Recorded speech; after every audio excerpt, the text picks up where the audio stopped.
we've been all around the world, whole world tour. From Australia, New Zealand, Central Europe, Eastern Europe, all through America, all of UK and Ireland. And now we're filming it in the Top Secret Comedy Club, right by Covent Garden, where I was a street performer for 4 years. So it comes all the way around.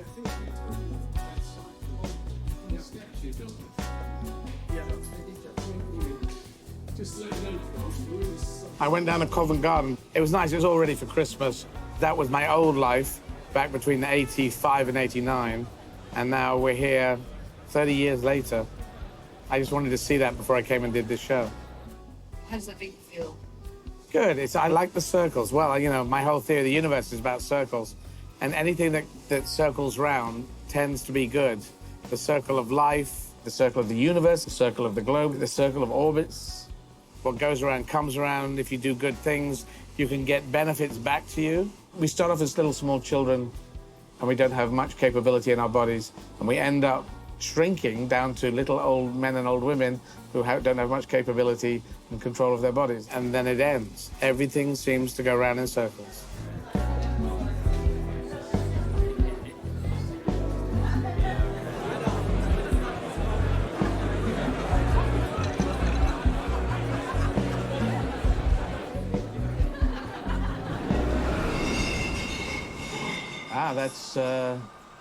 That's just a lot of bottles going into a bottle bank, I assume. Because we're here in this, as you can hear from the whir, if you can hear this in the background, there's a car park. That is the fan for an underground car park here at the centre of London. And everything's just jammed together. So back in the clubs, like in the early days. And I'll keep eating nuts, because apparently they're good for you. This one I don't like so much. Do I like this one? I like this one. Now I'm going to put this away, and I'm going to get ready. Goodbye to everyone for the moment. Cheers. Now stop filming. Okay, cut there. And the bigger gigs, the London Palladium on this tour, you throw out the lines and the laughs come back, and then you throw out the next line. That's more like an ocean liner. Speedboat adapts, moves quickly, and that's what this room is like. They react faster.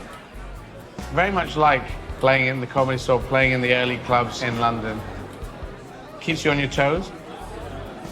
This audience isn't necessarily fans of mine. They are people from the mailing list of the Top Secret Comedy Club. They're not going to go with everything. We've got to win them over.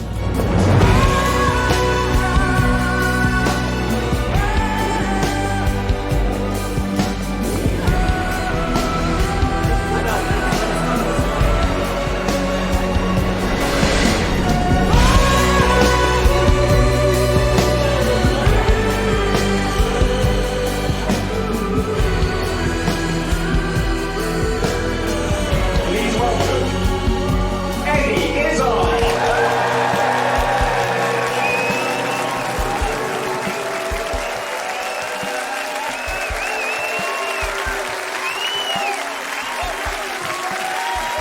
Good evening. Hello. Ladies and gentlemen, welcome to my Wunderbar show. Yes, thank you. So tonight I'm going to talk about everything. I'll talk about from the Big Bang up to last Thursday, all that stuff. Since the Big Bang, there have been 5 great mass extinctions. Not 1, not 2, but 5. Which means the creatures came and they had lots of eyes and they were around. And then they blew up or disappeared or went on holiday and never came back. And then a second lot turned up and then they all disappeared. The 5th lot were the dinosaurs. You know about them. 165 million years we had of those guys. Remember, we've had about 500 years of good stuff. 165 million years of roar. That's all they did. Morning, noon, and night. Arr. They were pirates. We're pretty sure now. We don't know if they ever said Jim Lad, but we know they went arr. But then, as you may well know, a big rock came from outer space. Again, pretty random to me.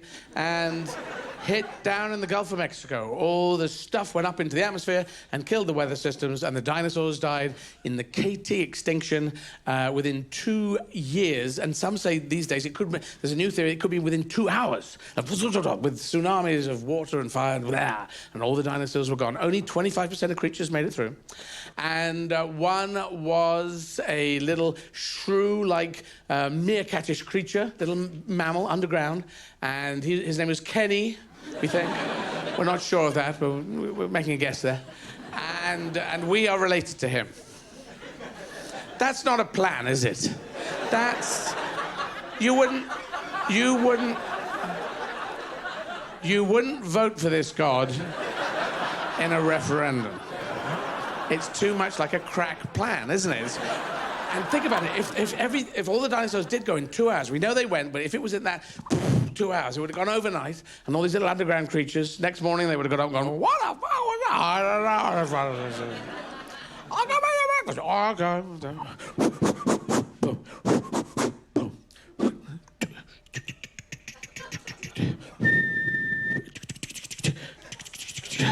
I got coffee.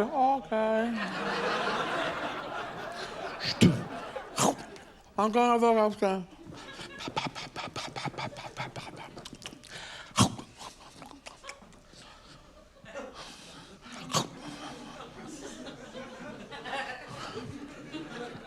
What the fuck is it? Hi. Yeah? There's no fucking thing up here. What? There's no fucking thing here. I can't hear. What the fuck is it? I don't know. So that's what I mean. That could be true. That may be why meerkats are often seen going... Because they remember that day. Oh, yes. So this little creature made it through. It was a shrew-like creature that ate insects. And, of course, so we ate a lot of insects, and then at a certain point we went, "Pah, this is disgusting." And then we stopped eating insects and asked for steaks and things and breakfast cereal. And later on, we became the great apes, of course, and we all were a big part of the great apes with the gorillas and the chimpanzees. Then the gorillas separated from us, and the bonobos and those guys about 10 million years ago, and they went and stood over there. I don't know why, but they just separated. 6 million years ago, the chimpanzees separated from us. They took all the bananas with them.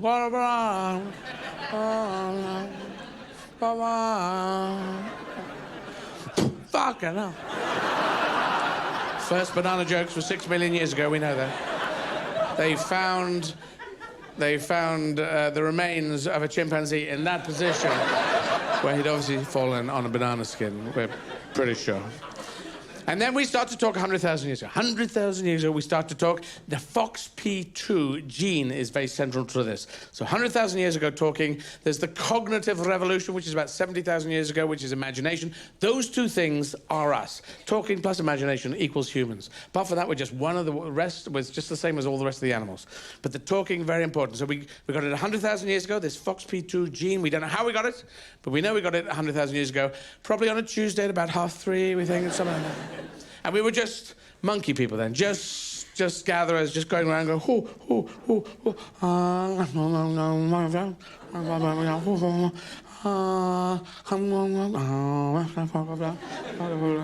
Wow! Oh, this one's very tasty. I'm talking. Gerald, I'm talking. Can you hear me?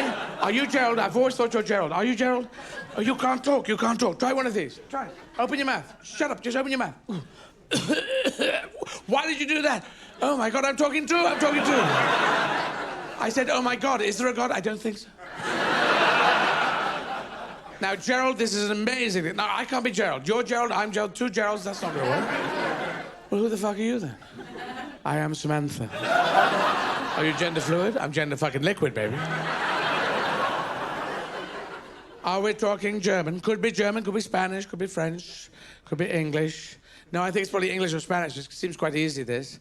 The Germans would have more rules in their language. Yes, they would. Masculine, feminine, neuter, things made out of wood. I agree.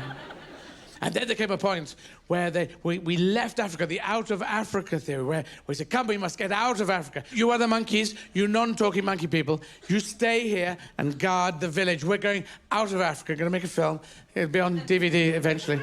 And so you stay. Can you understand? You just don't want to stay. You speak English.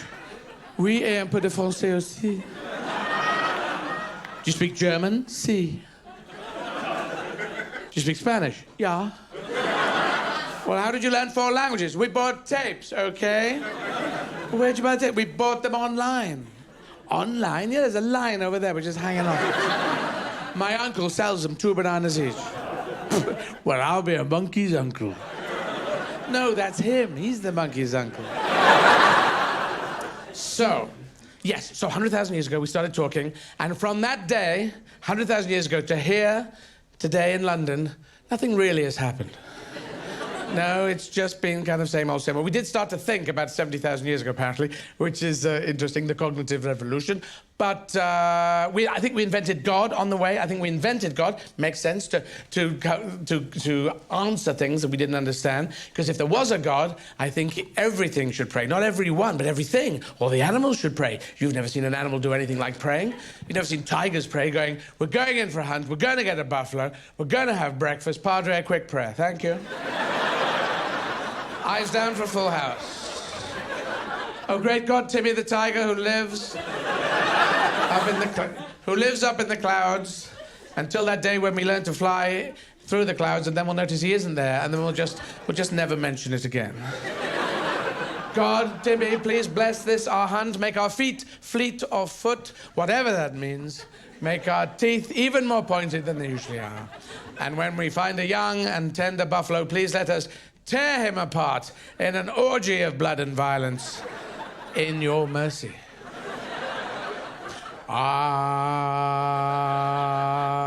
Tigers. That should happen, but doesn't.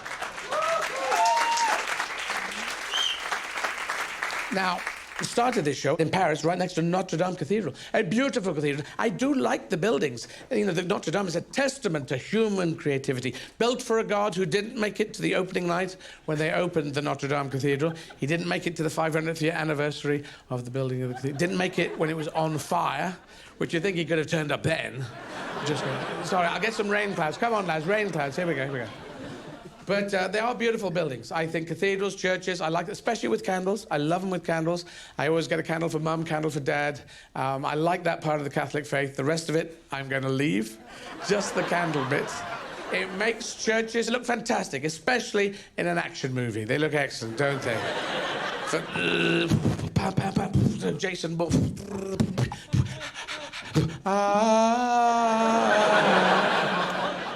And it's this wonderful contemplative moment where you're looking at it, and it's great. And some cathedrals are really mixing it up. Liverpool Cathedral has a cafe in it, and I think that's excellent. Good laugh. Have you just joined us?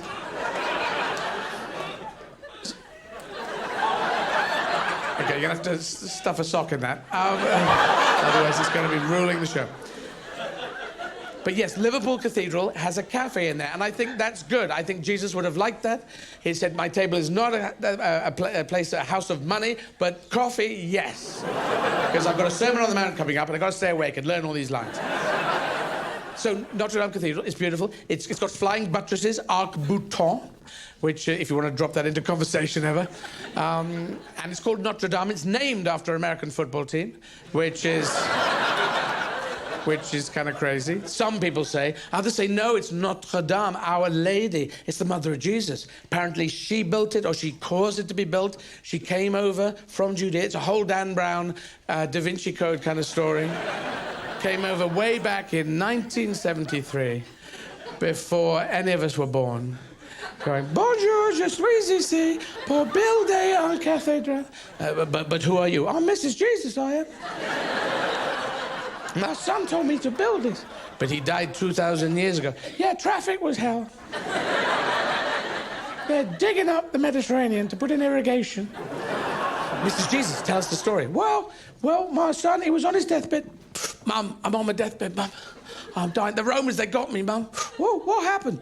I'll tell you what happened. I was in the Garden of Gethsemane with Judas and James and Matthew and Kenny, Stevie Nicks, Roger McGough, Che Guevara, Konrad Adenauer, Kenny Dalglish, and the Pope. And we're all playing Shove Halfpenny and Scrabble. And then the Romans come in and they got me in the everything. It all went tits up, Mum. You must build a cathedral. I will build a cathedral. What's a cathedral? I don't know. I made it up in Scrabble. It's quite 300 points on a triple word. I will build one in Jerusalem. Not Jerusalem. No, that's going to be a nightmare of politics there. And traffic is bad. Paris. Why not Paris? Oh, Paris. Why Paris? For the tourists. Oh, yeah. Make it cold in there, Mum. I want it like a fridge. All right. I'll put yogurt and ham everywhere. Yes, yogurt and ham. That makes it a fridge. And also, it's my fridge.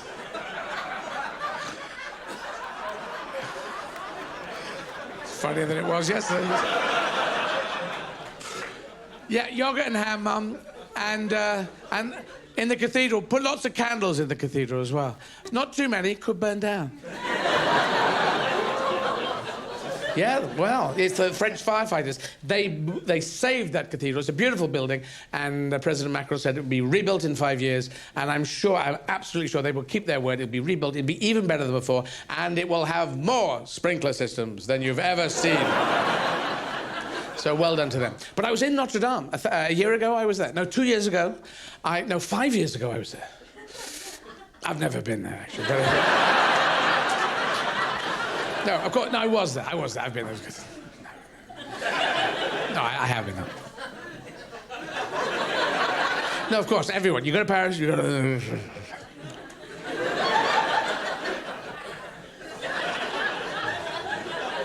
I was there with Engelbert Humperdinck last time, actually.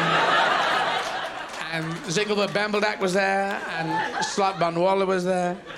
And I was talking to the priest. I said, Monsieur le Priest, vous avez beaucoup of the candles here, mucho, mucho. And my question to you is, warum haben Sie, German, all these candles here mush? Why? And he was smoking. He wasn't smoking, he was vaping.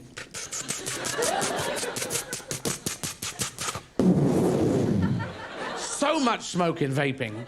What has happened? It's like a Hogwarts train of smoke, isn't it? It has killed the film noir. Do you remember film noir with the cigarettes and the hats? Kenny, you gotta get out of town. Mr. Big's going. Mr. Big? He's so big. I know. That's why we call him Mr. Big. He's gonna kill you, Kenny. I don't think so. Sticks and stones will break my bones, but names will never hurt me. He's got a gun. Ah, shit. With vaping, Kenny, you gotta get out of town. Mr. Big's coming.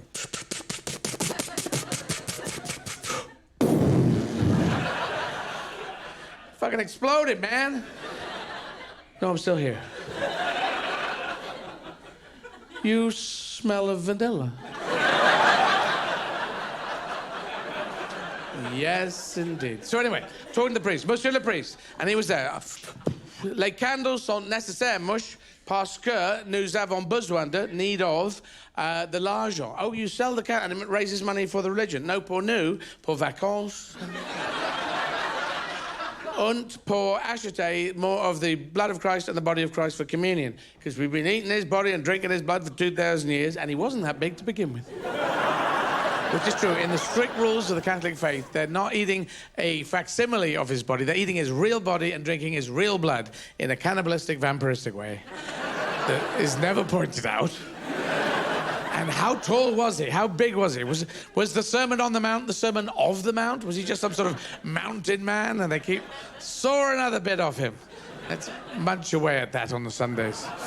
But this new pope, the new pope, the guy who just became pope like 10 years ago, I don't know how to... Somewhat. The latest pope, I like him. I think he's got a certain different thing going on. He's much more South American than the rest of them. He's much more buenas fucking noches, guys. Hey, ole. And he's changed things. Because you have the body of Christ and the blood of Christ, and they used to get vin de table, ordinary table wine, and they bless it, and then it becomes... But now they're using Côte du Rhône and Puy Fumé, Burgundies, Beaujolais, really fruity wines, strong grape tastes for the blood of Christ. It's really working well. The body of Christ, they're using focaccia bread, sourdough breads, very good breads that you can get in Sainsbury's. And it's taken off. There's queues around the block. Sunday morning in Paris, have you seen the pictures? 7 o'clock, queues around the block from Notre Dame Cathedral. Blood of Christ, please, large one.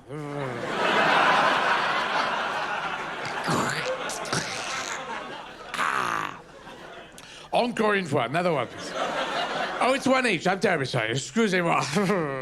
I didn't. Oh, this isn't a bar. I thought it was a bar. They look like this these days. Merci beaucoup. C'est formidable, the blood of Christ. Is the body of Christ closed? Because I'm a little bit drunk now. Plus vite avec the body of Christ. Thank you. 2 bits, please. Oh, one's for me, one's for my religious friend. He's got his foot stuck in a pew. Do you have any butter? Est-ce que vous avez du beurre? Est-ce que vous avez du boursin? Du pain, du vin, du boursin? I thought that was a rule. No? Oh, no worries. Wipe on, wipe off. Wipe on, wipe off. Wipe on, wipe off. That's how it started, yeah, you see? Because when the Christians, the lions were going on, it was karate that kept them going. Wipe on, wipe off. They were all lion. That's how it all started, of course. Because, Father, Son, and Holy Ghost, that doesn't make sense. Because there's 4 points to the cross, and there's only a Holy Trinity. 3 into 4 don't go. Do you remember your mathematics? Father, Son, and Holy Ghost. Who's that guy? Is that Kenny? But they put on a service, don't they? I don't know if you're Catholic or if you met a Catholic once, or some of my best friends are Catholic. Sorry, it's a thing that people say. Well, in the old days, it used to matter. I grew up, and I went to a boarding school. After Mum died, I went to a boarding school, and there was one Catholic kid in these boarding houses, and every Sunday, we'd have to troop off to church to hear someone go, "And now we shall read from the Book of Death, chapters 4 to 8 million." And then Shadrach went into a small pen, and he set fire to his tonsils. And, and this went on and on and on. But the Catholic guy, he used to say, he had to go, "Oh, you can go off to your own church." And he could go and do whatever he wanted. He could go down the pub. It seemed a lot better to be Catholic, it seemed. That was my only frame of reference. Okay, I've lost you all. Okay, that's okay. It's just in the olden days, it was Catholic against Protestant, and they would all each burn each other at the stake. And nowadays, it's slightly different. But not in Glasgow, where they will try and kill each other. But they put on a service, don't they? In the Catholic faith, they put on a service. They've got carpets, tapestry, stained glass windows. Someone sets fire to a handbag. They spin that round. That always looks fun. The priests, they often talk in Latin. No one understands Latin. It's a clever idea because it means that the priest can make mistakes and no one knows. Padre, Filii, et Spiritus Sancti. Cumulus nimbus. Stratocumulus. Coming and goers, baked potatoes. Expectum Patronum. Rubberduckus, Corblagus. But of course, as you'll probably know, the French are lapsed Catholics, whereas we in the United Kingdom are generally lapsed Protestants. We have cathedrals as well, but they are full of nothing, because King Henry VIII, he took it all when he split from the Catholic faith. So this was back in the year 15... Henry VIII was born in 15... And he became king in 15 a bit later. And then he split from the Catholic faith in 15 some time after that. So yes, now Henry, because he said we're going to separate from the Catholic Church, and they stripped all the Catholic churches. We'll take everything, the gold and the tapestries. They took all the precious stuff down, and they said, "My king, what do we do with it?" He said, "Put it in a blender. I'm going to eat it," because he had this eating disorder called munch too much, and. Some of us have this in this world, don't it? Some of us eat, and then when we are sated, when our hunger is sated, we go, "That's enough for me." But Henry VIII, he ate cake mix and cakes and trees and helicopters, baked potatoes, ratatouille, swans, people from outer space, anything. He was on and on and on. You've seen these menus that the kings would eat. And he became a large lad. And he married 6 women. He married Catherine of Aragon, who was very arrogant. That's why she was called that. His second wife was Anne Boleyn, who invented the bowling knot. Very good climber. Would have climbed Everest, but she didn't know where it was. Third wife was Sally from Birmingham, I believe. She died in a harpoon accident.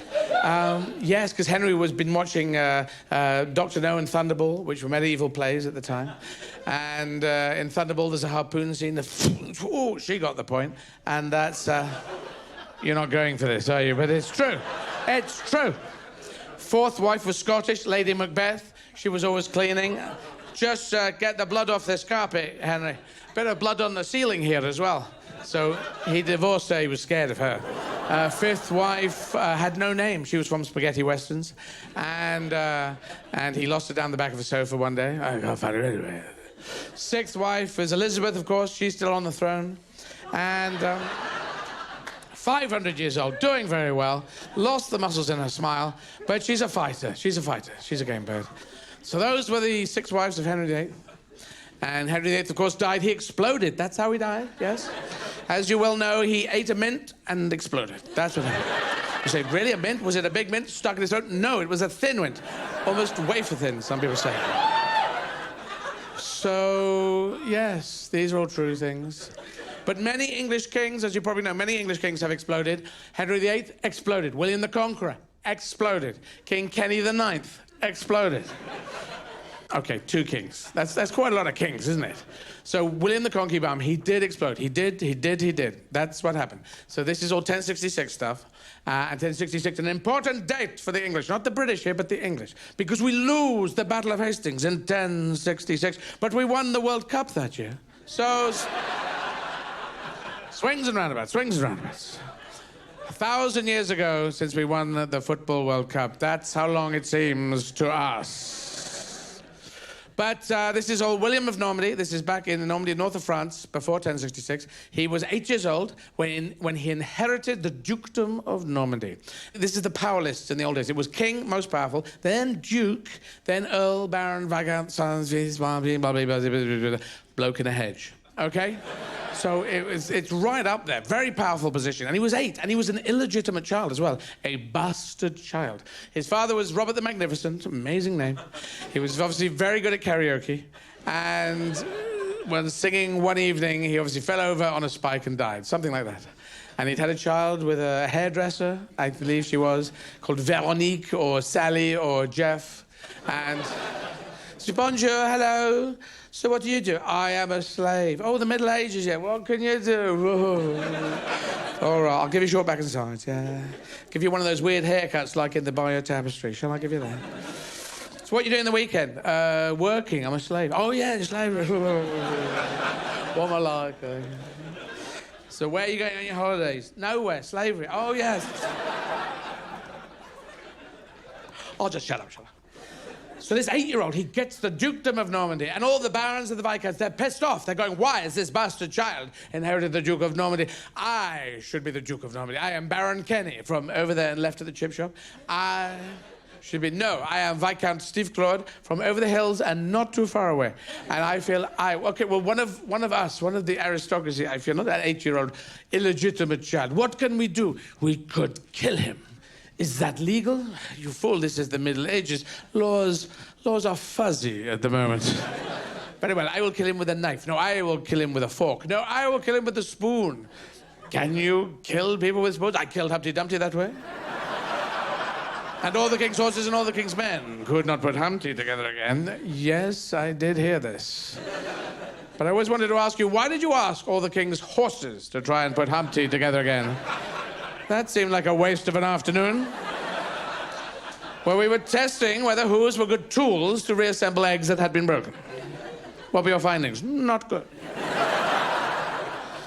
So they decided to try and kill the kid. Now, this is true. All this, everything I've said so far is true.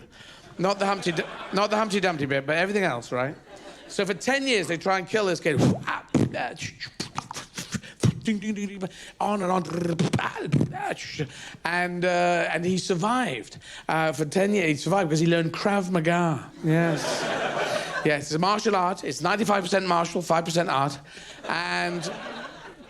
And that's what he did.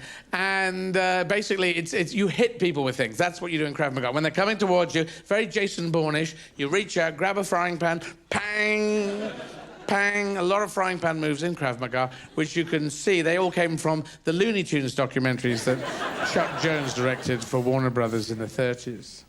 So he survives. He wins the Battle of Valais-Dune in Normandy, which is very famous in Valais-Dune. And he goes to his mum for another haircut. How did it go? I killed them all, Mum. Excellent. Well done. How'd you do this? I did it. I learned Krav Maga. How did you learn that? I bought these tapes off a monkey for 2 bananas each. Oh, very clever. So now you have a rest. No, I'm going to invade England. You fool. You don't have a navy. So he said, oh, no. And he runs down to the Army and Navy stores. And he goes in, hello. Do you have any navies left? Well, we have one left. We can give you some inflatable mattresses and some pedal boats. We got rowing boats and 1 or 2 speedboats. Now, how do they work, this new speedboat thing? Well, they're just rowing boats, but we've nailed ducks to the bottom. And does it go very fast? Well, you have to get all your ducks in a row. But then... fuck off. Now, getting ducks in a row joke into a piece about 1066, that doesn't happen every day, so fuck off. No. Too late. No, too late. So this is 1066, buy your tapestry stuff. All the weavers were there at the battle. Slow it down, please. It's not a bloody video. All right, eyes and teeth. Just leave them down here, we'll put them in later. And famously, Harold of England died with a frying pan through the eye. You've all seen that image. And King William becomes King of England for 20 years. And he eats cats and dogs and trees and helicopters, baked potatoes, ratatouille. And he becomes huge. And then in his dying days, he says, I will go back to Normandy today. I will go to the city of Rouen. The English will not follow me to Rouen, because they can't pronounce Rouen. It's very difficult. And he's there, he's lying in a bed, wheezing away, dying. And he's not beloved, he is behated. It's like Stalin dying, you know. It's not nice. But all the pretenders to the dukedom, they're all coming and going, how are you doing, Guillaume? Are you okie dokie or are you noki dokie? I will pokey pokey to test your okie dokiness. We'll do the frying pan test. Pang! And he's dead. He's dead there in a bed. And so they all run away because they hate him and they just leave him. They don't bury him. And he's there for about 2 or 3 weeks. And that's not good because you know when you die, you stop. But the tummy keeps going. The tummy is like the engine room from the Titanic. This is like people are going, come on, no news is good news, lads. And the tummy keeps making gas. And so the Archbishop came up and said, my God, he's huge. Oh, this is terrible. We must get him to the church on time. Come on, Kenny, Steve, Veronique, help me. Mushy Magoo, can we use your car? And with the help of Mushy Magoo, his eyesight was not that great, they got him to the cathedral in Caen within 7 years. And probably quicker. And thank you for laughing, 3 people. And he's there, and they do a service. In Omni Padre Filii Spiritus Sancti, come and go, and camus expectum patronum. So we're here to bury the Duke of Normandy, the King of England. What a guy. What has he achieved? As we lower him into a coffin, just push down gently there, and we say, goodbye, old fellow. Amazing things you've done. What can we say as we get the lid and we push down quite heavily upon the lid and get some butter? I don't know. And as we lie ourselves over the coffin like Nancy Reagan and try and push down upon the... They couldn't get him in. This is all true. And he burst, basically. Yeah? Yeah? Check it up. And the gas came out. It made us sound a bit like, bonjour. The smell apparently was 149 out of 10. And they apparently did the fastest ever last rite ceremony in the history of Catholicism. No one part of it. Open the fucking fenetras. Get the fenetras in. Give me some dog poo. Some dog poo, thank you.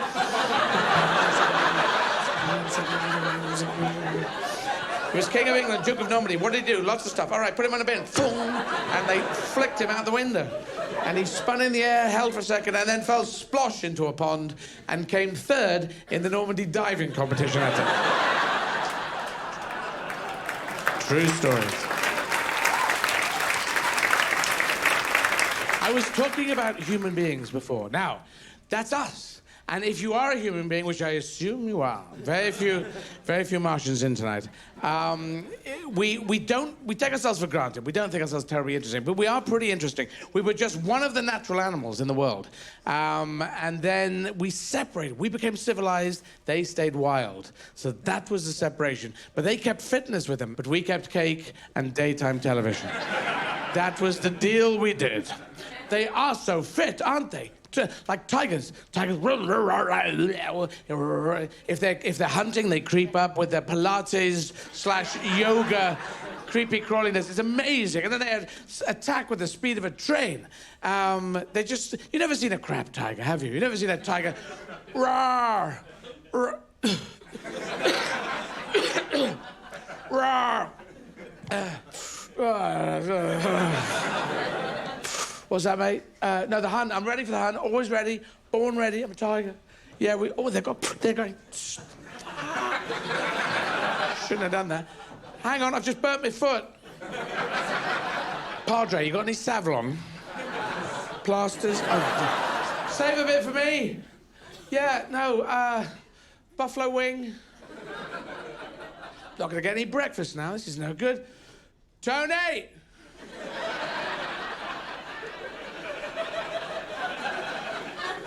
Bring us up a couple of boxes, will you, mate? The one with the free armchair. Yeah, I wanted that. Do you remember the old days when we used to read the cereal packets as if they were mobile phones? God, we would read the whole of that thing. So we were eating our food and going, why? Go, riboflavin, thiamine, and niacin. I am so glad to have got that stuff inside me. Those cereals are full of riboflavin, thiamine, and niacin. And in my teenage years, I thought, these are important things to get inside you. And then in my adult years, I've never once heard anyone say, this kid is dying, get a shovel full of riboflavin inside him. Just they're not mentioned, are they? What are they? Oh, yeah. But anyway, the fitness intrigued me of the wild animals when I realized that they were all fit. So what I thought is, in 2009, I thought, I'm going to go and try and get some of that fitness back. Because as a kid, I was a runabouty kid, and I thought, I want some of that back. So I started running these marathons. And I ran 43 in 51 days in the UK, and 27 marathons in 27 days in South Africa.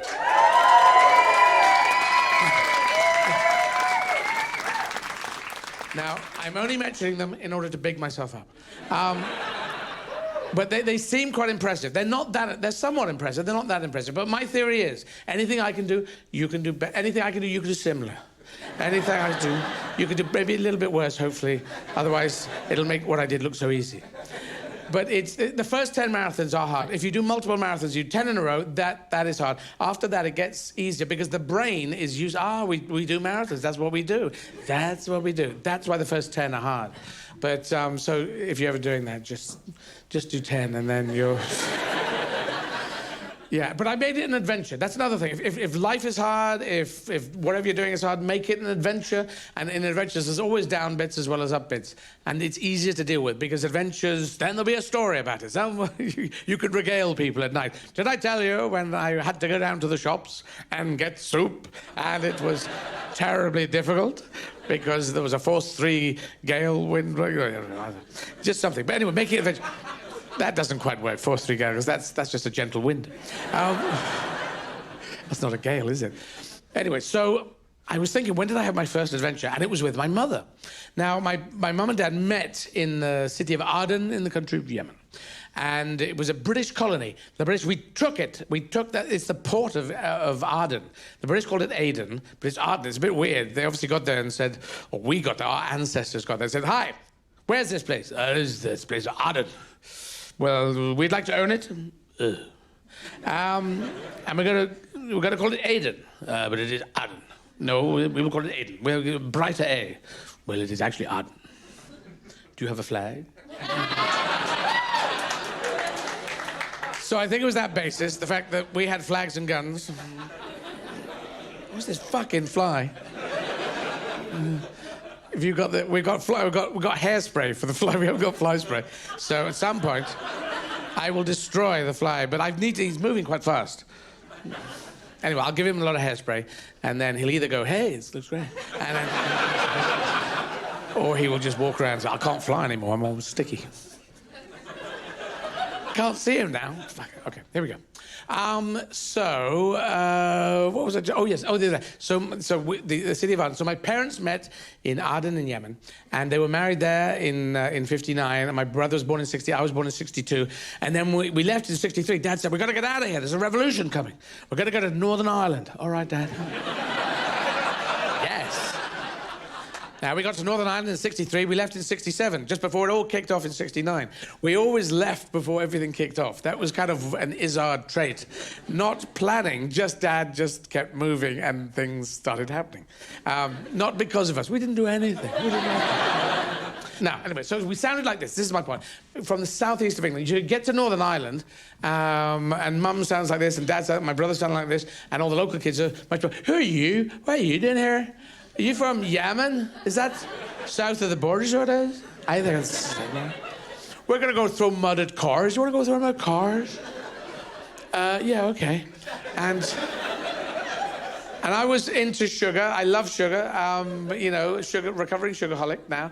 And so most of my day in my younger years was spent going, Mummy, can I have a glass of lemonade? Can I have another glass of lemonade? Mummy, can I get a bottle of lemonade strapped to my head and drip fed into it? But after 3 months, it had changed, and I was going, Mother, can I get a glass of lemonade now? I think that would be sufficient to quench my thirst. End the negotiations between you as my mother and I as a child. I feel a glass of lemonade would ease the passage of detente and make this agreement work and function in a way that of the socio-economic situation at the moment. I don't know what I'm talking about here, but just get us a glass of lemonade with you. Ulster says yes to lemonade and no to not lemonade. So apparently my mother was freaked out by this. And so she had encouraged, because if your parents sound one thing and the kids sound different, that's obviously a little bit odd. So my mother was probably encouraging us to, how now, brown cow? How now, brown cow? How now, brown cow? How now, brown cow? How now, brown cow? Anyway, we stayed within the fold of sounding like this, but what happened is that we would sound Irish outside of the house and English inside the house. We would code switch at the front door. A friend of the family just told me this year. My dad never told me that. And my dad had told him that he listened at the door and he could hear us talking Irish outside of the house with an Irish accent and English inside the house. So probably after 6 months, I was coming back and going, Mummy, can I have another glass of lemonade? Thank you. Oh, does anybody else want outside? Okay. Anybody else want a glass of lemonade there? Seamus, Heaney, Kelly, Stevie Nicks, Patrick Pearce, Conrad Adenauer, the Pope. Stevie Nicks and the Pope would like a glass of lemonade. Everyone else would rather a milky coffee. So that happened. And then my brother went off in 1965 to Ballyholme Primary School to practice his vowels. And so I was left at home with Mum, and she said one day, we're going to go on an adventure. An adventure, Mum? How will we do that? You're going to get on your brother's bicycle, we put the training wheels back on, the stabilizers, and we're going to go off and put a little box on the back, we'll get provisions from the local shops. So that was my first adventure. And off I went on a little bicycle with little training wheels.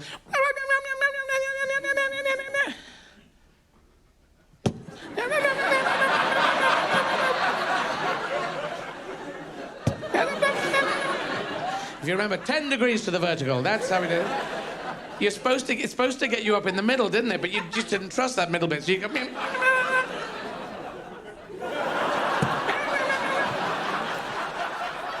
I remember this, going down a pathway, went over a little bridge, over a stream, up another pathway, and then into the shop, and then Mum said we'll have some butter, and we'll have some eggs, and we'll have some flour, and we'll have some sugar. We're going to make a cake.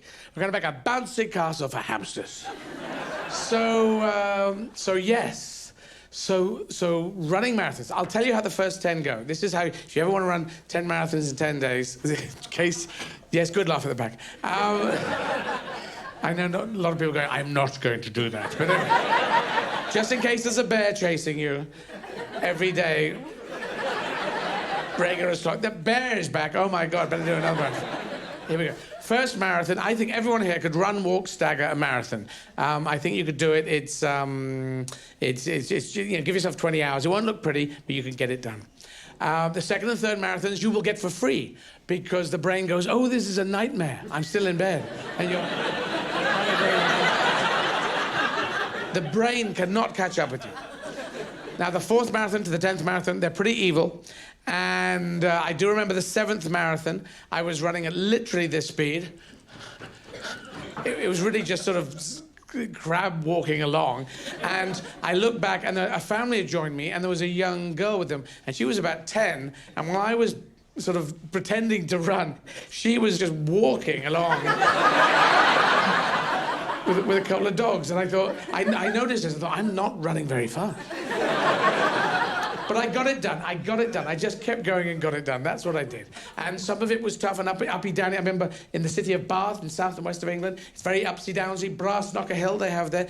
It goes on and on and on. And so I'd gone up that and gone down and gone up. I was staggering up another hill, not even pretending to walk. I was just staggering. And a guy came out of a house. It was one of those wonderful houses, you know, secret garden with a door in the garden. And he came out, oh, I could see into it. He was about in his 60s. And when people see me running, or anyone running, I think they feel compelled to say something, and it quite often comes out wrong. He saw me and he said, I think you're supposed to be running, aren't you?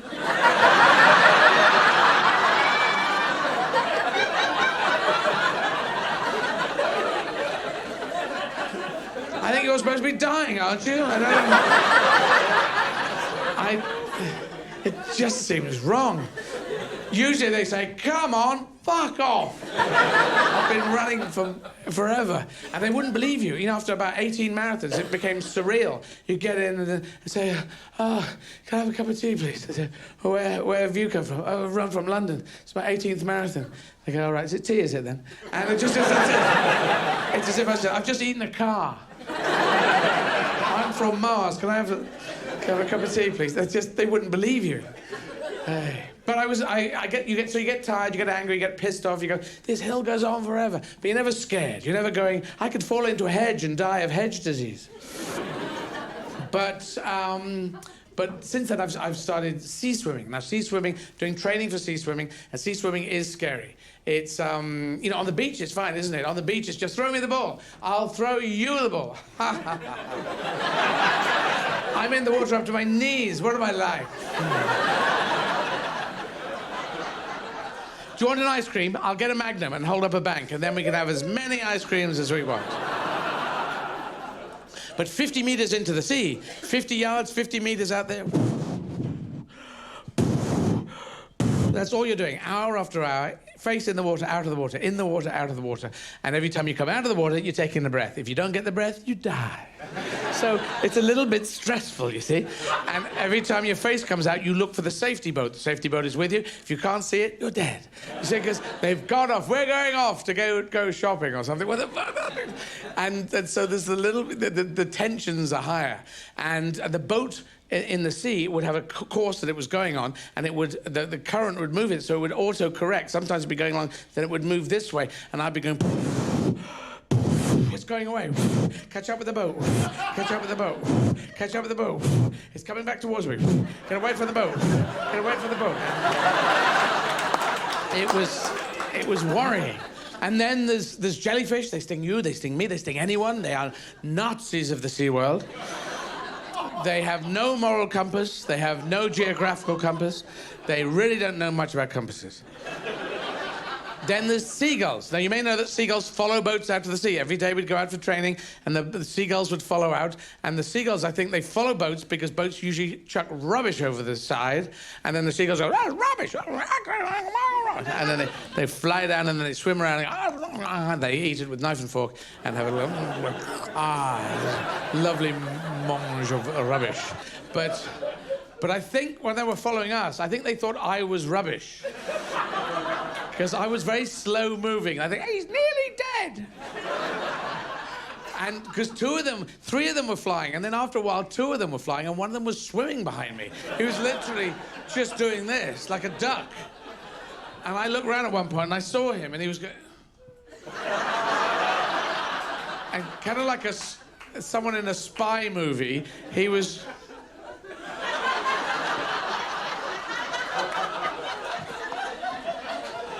like he was looking in a shop window.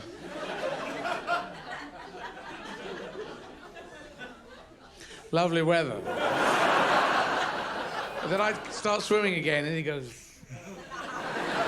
waiting for God. And then there's the vomit. Now, I'm pretty good at vomit. There's a song that goes trains and boats and planes, and I have thrown up on all of those.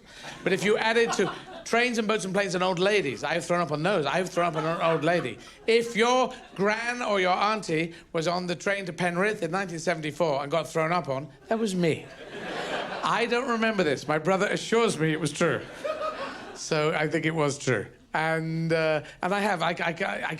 The bones in my inner ear just don't know what's going on. And I thought when you're swimming, you are driving the vehicle, so you're going to be okay. But no, because I still need to take seasickness tablets, which I didn't even know about. And normally when you throw up, you're planted, aren't you? You're kind of locked down there, and there's a sink, there's a toilet, there's a basin, there's a hat. Or once in hospital A&E, I was given a kidney dish, which is the thing they put instruments in. It's about that big. And I looked at them and I said, really? But that's a launch pad. I think the CIA use these to throw up round corners.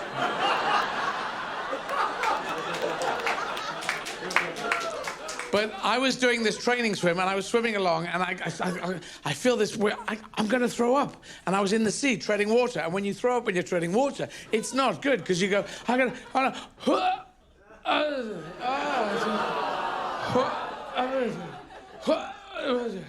I could feel fish around me going, oh, my God.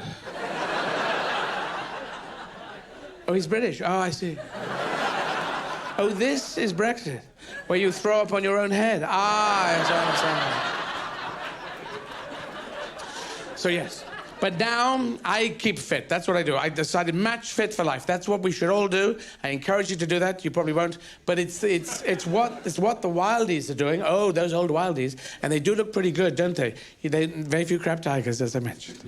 So I was training. I was doing a training thing. I normally do fast, high-intensity interval training. But sometimes I'll just drop a few marathons. Just drop a few marathons.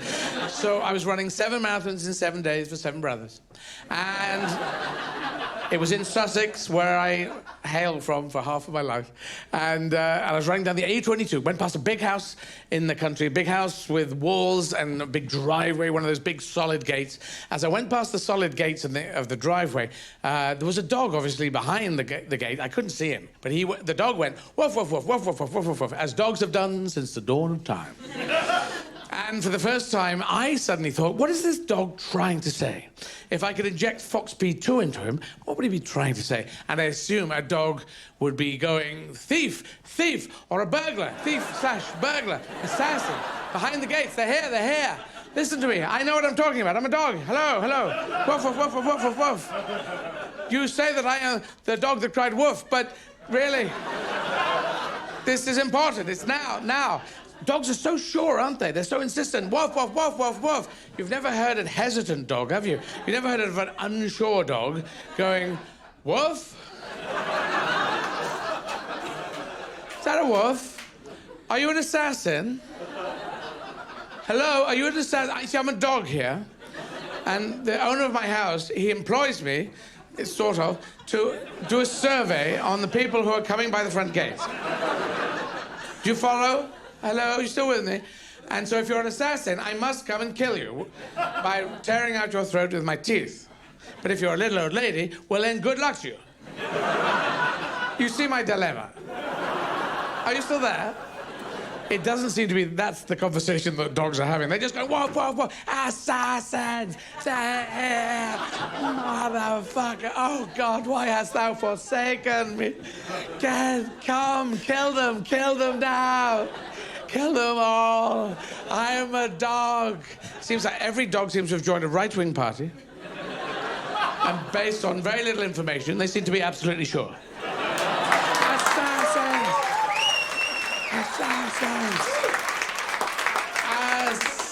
Assassins/immigrants are here. I am right because I am loud. And then the owner comes out, what the hell what is going on? Assassins. Assassins? Are you sure? Of course I'm sure. I'm a dog, motherfucker. Well, how many assassins? 2,000. 2,000? Well, 1,527. And you're sure you saw them? I saw them with my ears. It's a dog thing. We're like bats. What? Just get a gun. Shoot them. Shoot them all. Take them now. I haven't got a gun. I'm British. Well, go on a spaceship to America very quickly for story purposes. Get a gun. The Americans won't give me a gun. There will be background checks. No, there won't.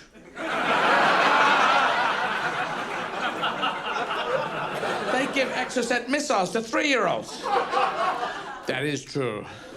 So off he goes to get a gun, and the dog continues. Woof, woof, woof, woof, woof, woof, woof, woof, woof, woof, woof, woof, woof. And he will continue woofing until something happens or until anything happens. Just something unusual. A cat sneezing, a dog backfiring, a rabbit imploding, a snail playing the banjo, anything. Woof, woof, woof, woof, woof, woof, woof, woof, woof, woof, woof. What? What was it?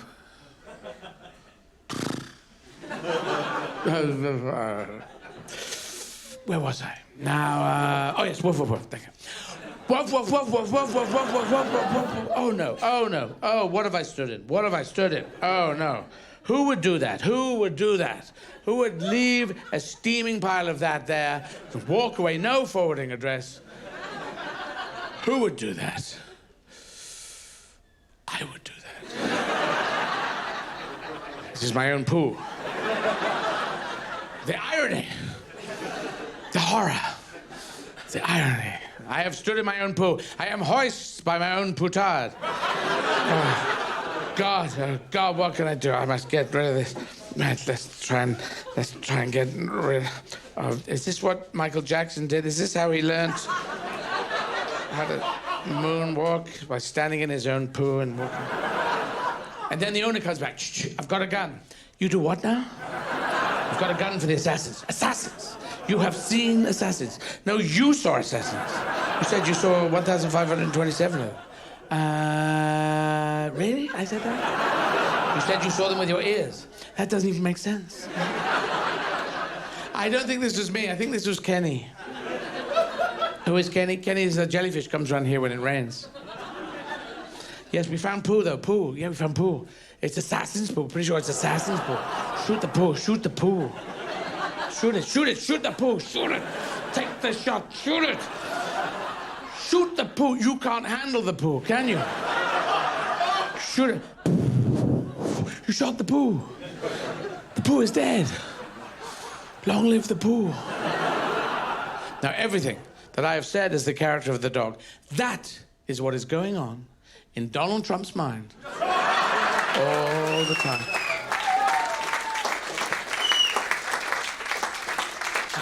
I was talking about the gods, the ancient gods. They are just like the Marvel DC comic superheroes. They're very similar in their jealousy and aggression and all that kind of stuff. They're exactly the same, except for spandex. There's more spandex in the modern ones, less spandex, more loinclothy in the ancient ones. But out of all of them, my analysis is out of all of them, Batman is the best because he has psychological problems. It's much more mature. He's not from a planet bat. He's not bitten by a bat. He's got psychological problems, which is a much more advanced kind of idea. So his story was he was 8 years old and his parents died and he inherited the dukedom of Normandy. In financial equivalents, just a lot of cash, right? His parents died in a tragic thing. They fell on spikes and exploded. But a few days after that, he gets attacked by a whole load of bats. And little Bruce Wayne is going, God damn it, this is a bad week for me. But then he keeps getting these nightmares. Nightmares of bats. Too many bats, man. There's bats in my... And then when he's 18 years old, he says, I must fight these bats in my belfry. And he becomes... Batman. With a very deep voice. But he's still Bruce Wayne. He looks like Bruce Wayne. So Bruce Wayne has to adopt a slightly higher cadence in his voice. Have you seen from the films? Hello, I'm Bruce Wayne. How are you? No, I'm not Batman. He has a deeper voice. We have a similar shape, but we use the same trainer, I believe. That's why. Oh, I do like the Bee Gees. I do like the Bee Gees. Particularly their 70s work where they started to look more like owls. So, as you know, Batman has the power of a man, the power of a bat. And he wears the mask of a bat, disguised as a bat. And he has a belt here with all the travel section stuff you get at airports. Those little sprays and those little creams and stuff. And he's against bad people wherever they are. You bad people, you have done many bad things. We have done bad things, but that's what we do. We're bad people. But I am your worst nightmare, for I am the Batman. It's the Batman. Run for the Batman. But surely bats can attack anyone, anytime, any place, anywhere. They can attack anyone all around the world. There could be a giraffe in Africa. I'm a giraffe in Africa, just munching the leaves from the trees and talking to the birds and the bees. And we're gonna fucking hell. What's all these bats doing? Too many bats. Why are you attacking them? Bat giraffe. Power of a giraffe, power of a bat. Disguised as a bat. Travel section. Against bad giraffes wherever they may be. You giraffes, you've taken far too many leaves.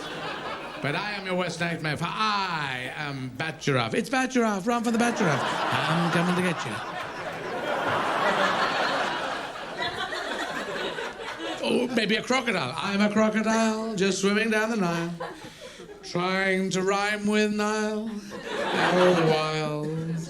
That's quite difficult. If I file my teeth, I don't know. Fucking hell, bats. What are these bats doing? Underwater bats. That's very unusual. That's not... Bat crocodile. Power of a crocodile, power of a bat. That's really just a crocodile, isn't it? In a Halloween mask. I don't think the bat skills will really help that crocodile do anything that a crocodile can already do. But of course, there's one animal that I think you would like to see the adventures of. If it was attacked by a bat, I think you would watch the films, you would read the books, I would too. And those would be the adventures of Bat.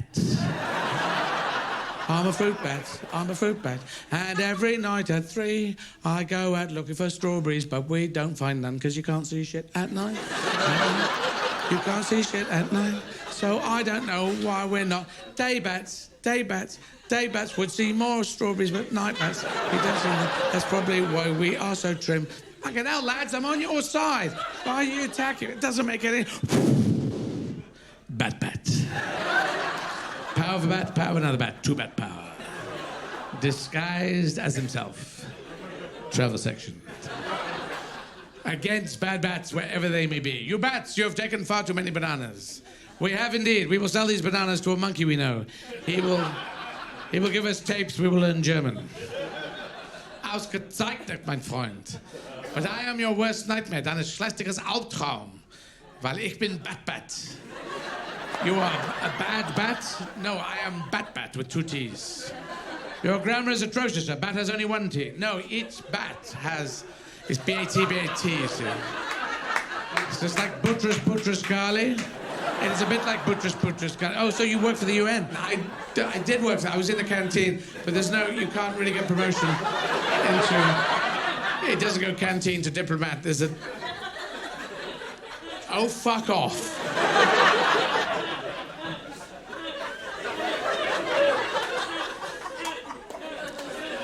But finally tonight, I'm going to leave you with the story of imagination. Now, talking plus imagination equals us. That's my analysis of the distillation of humanity.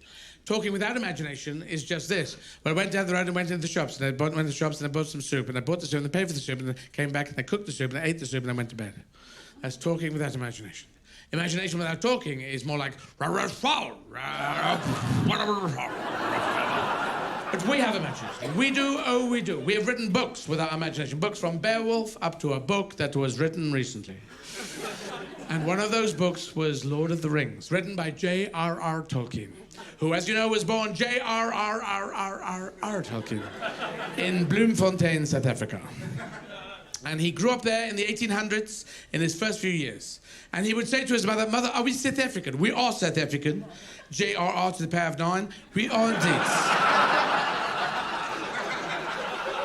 Is this an Afrikaans accent? It is indeed an Afrikaans accent. And so are we racist? Well, we are only as racist as any other white person in the 1800s, because most people are generally, unfortunately, are racist people. That is not so good, Mum. No, it's not. And will we get a less racist in South Africa? Well, actually, we're going to get more racist. In 1948, we will start apartheid, but then that will eventually finish in 1994. Nelson Mandela will become the first black president of South Africa, and he will encourage us to win the Rugby World Cup. We'll win it 3 times.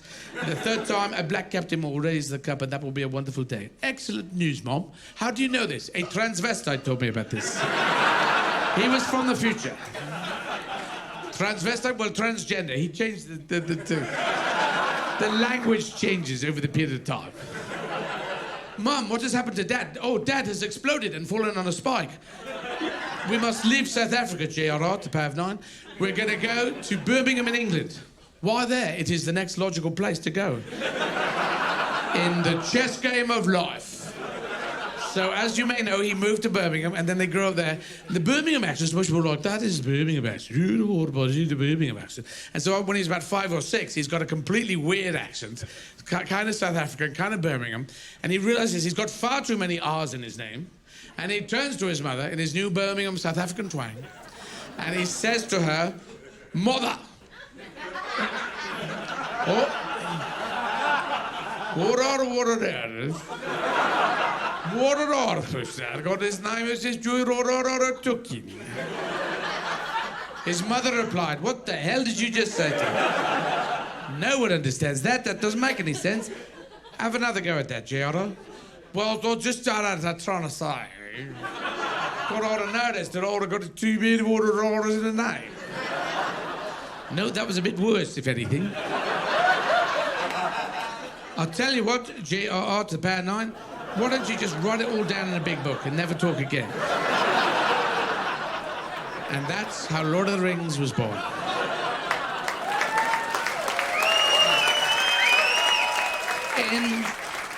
In that book, he put in 2 bad guys. No one's ever done 2 bad guys before, but he put in 2 bad guys. One was called Sauron, the other was called Saruman. And if you're a dyslexic kid, that's the same guy. I could not follow what was going on. Would it have been so hard to have had Sauron and Jeff? I am the wizard Jeff, not Sauron at all. That would have helped, but no, he didn't do that. Now, ignore Sauron. If you don't know the story, ignore Sauron. He's an eyeball on a hill. Got no arms, no legs, no eyebrows. Chuck a towel over him and he's toast. Now, anyway, in the story, if you follow it, there's Jeff/Saruman, the bad wizard, and he fights Gandalf. And they fight with magic wand sticks, pow, pow, pow, and frying pans, pang, pang. And it goes on for about 10 minutes. It's quite a good fight. And eventually, Gandalf is overpowered because Saruman does this trick of saying, is that a budgie over there? And he looks around, and he knees him in the bollocks. And Gandalf goes, fucking hell, eh? Because Gandalf grew up in Liverpool. So then Gandalf is imprisoned on the top of the Tower of Isengard, which is 8 kilometers high, 5 miles high. And he's up there going, I'm imprisoned 5 miles high, 8 kilometers high. Oh, now I know the difference between the metric and the imperial system. And maybe I will use this 5/8 algorithm while I am running marathons, maybe, to change the distances between each other, just as a mind exercise. I don't think I do. Anyway, so Gandalf is up there, and the weather is atrocious. If you've seen the film, it's just stormy and crazy. And then a butterfly comes by. What on earth a butterfly is doing 8 kilometers up? I am completely lost. I don't know where. I haven't seen a flower for ages. I don't know what's going on. Oh, look, there's a bloke in a dress. I'll go and have a chat with him. Gandalf grabs the butterfly. Hey, hey. And because people could hear, bad people are around. Because bad people are around, Gandalf whispers to him, hey.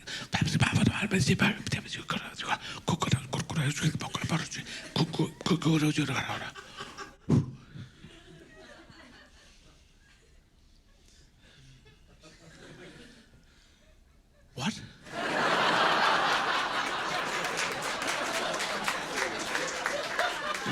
What did you not understand? I didn't understand any of that. You didn't seem to be talking English. Well, no, I was doing sotto voce. Oh, you're Italian. No, it's... Look, all right, I'll tell you again. Look, there's 2 bad guys. One's called Sauron, the other's called Saruman. This is the same guy, different guys. Their name... No, just call one of them Jeff. All right, okay. Look, you've got a mission. I want you to go to the Misty Mountains, find an eagle, come back here, then I can escape. Okay, Misty Mountains, eagle, come back, escape. Okay, where are the Misty Mountains? They're 800 kilometers, 500 miles? Apparently so. Is there a car hire place near here? What? Well, how am I going to get 800 kilometers? Oh, you fly. Oh, there's an airport. No? Isengard Airport? No. No, you use these things. No, these things, these are beer mats. I'm an ant, I was hang gliding.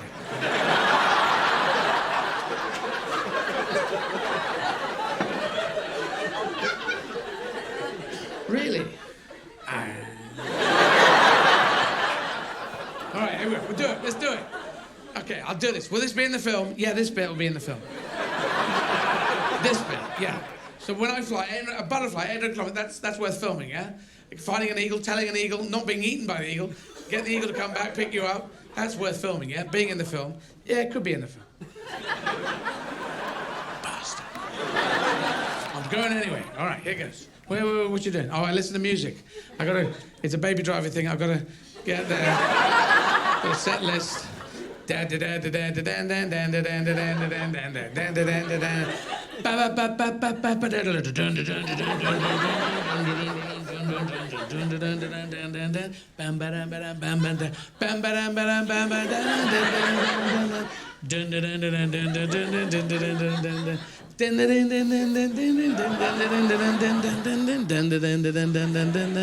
After 4 hours, Gandalf's going, I can still see you, you know. I'm a fucking butterfly.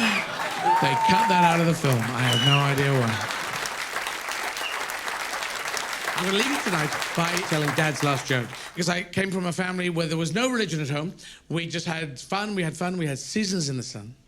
We used to muck about. We used to throw mud balls at passing cars, and we'd play around. I'd drink a lot of lemonade and eat cake mix and go on adventures. And then at Christmas, Mum would say, what do you want for Christmas? And me and my brother Mark, we'd write down stuff on a piece of paper, and she'd put it into the fire, and it would go up the fire, which I thought was wonderful. And Dad was obviously on the roof going, I can't read this. I don't. And so Christmases were like that, and summers were long, hot summer days, and playing in the fields behind the house. And then Mum would make a salad, and salads were okay for kids, okay. But when you smothered it with that yellow salad cream, it tasted pretty good, because that is apparently sugar in a yellow paste. But anyway, then Mum died far too long ago, and Dad went on, and he had a good job, he got a good pension. And I said to Dad, you've created a concrete runway here, and I'm going to run down that runway, I'm going to take off, I'm going to take some chances, Dad. Because of you, you've given me that confidence. And he said to me, you've always had some crazy ideas, but the difference is now, some of them have worked, which is kind of true. So here it is, Dad's last joke. Dad liked hearing jokes and retelling jokes, and he would phone my brother and tell him the jokes and then laugh at his own joke.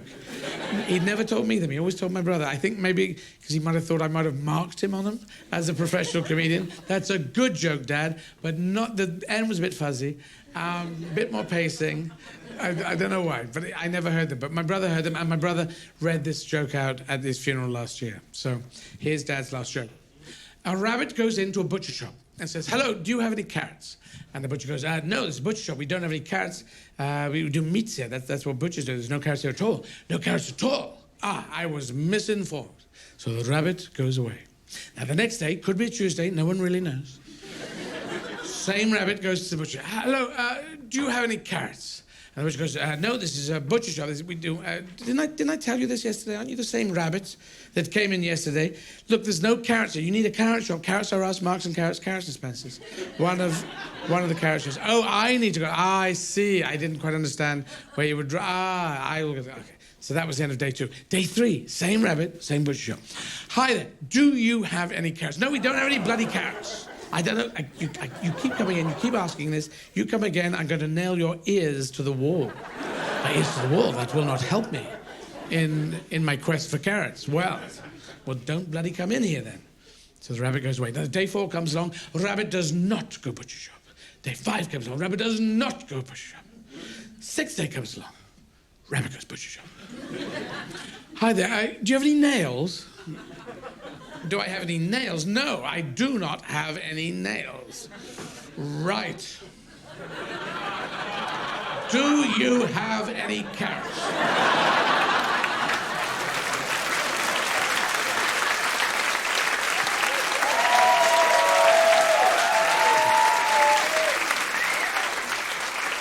think we're so lucky to have this. We are here because we are lucky enough to be here. What is the meaning of life? There isn't one. We have to put meaning into it. I think this century, 21st century, is a coming-of-age century for humanity. We're either going to wipe ourselves off the planet or we're going to make it a fair world for 7.5 billion people. It's up to us. If we can do that, if we can make that happen, it will be wunderbar.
So, let's discover my brother's attic. It's a historical game, but it's also got history to it. And I talk about it in the show. It's called Waddington's Campaign. This is the very one my brother and my father and me were playing. My brother is so competitive in board games. His life is more tranquil, but his board games, any games, very competitive. Place to win. I'm amazed how well it's kept. It'd be interesting to see if there's any marks of it being thrown against a wall. Maybe a bit battered up there. Yeah. There's a thing that Dad would say, particularly in Monopoly, but because you get fines in Monopoly, he would get fines and he would say, a mere bagatelle, which was just, I thought, his saying or a saying that was out there. I'd never really heard it before. And I do remember when I was running my marathons in the UK, I had 5 marathons to go.